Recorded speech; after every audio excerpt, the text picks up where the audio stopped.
So Beyonce released Cowboy Carter, her country album, and it's doing very well. But some people have a problem with it. It's okay if it's not your cup of tea. Like maybe you don't even like country music. What's not okay is if you think the problem is that black people don't belong in country music. I'm sorry, but if you're black, you're not country. I don't care. And I wish I meant that in the nicest way. But babe, I know you were raised in the country, or your grandparents were, I guess, your great granny and grandpas, but they was picking, okay? They wasn't planting. Just keep that in mind. They wasn't making money. They was getting sold for money. You ain't country.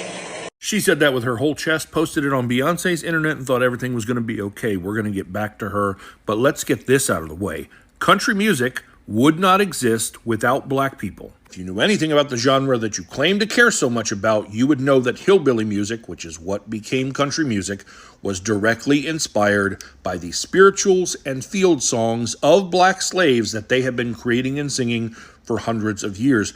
But I'll go one even better.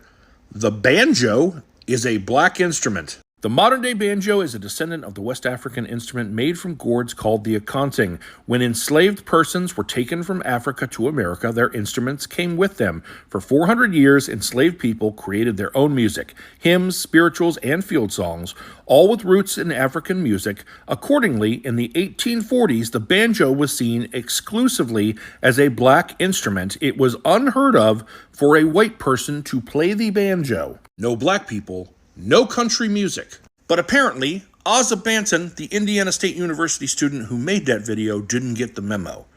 And I've had a bunch of other students from that school reach out to me because she posted this right after that album was released.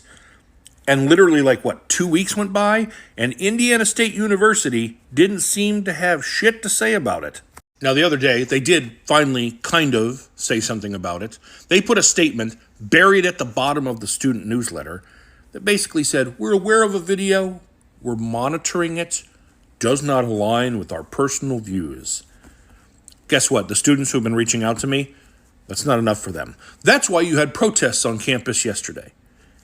And I think you can expect a lot more until you take some sort of real action and make a real statement and draw a line in the sand that says if you're going to think and act this way, you can find another school to attend.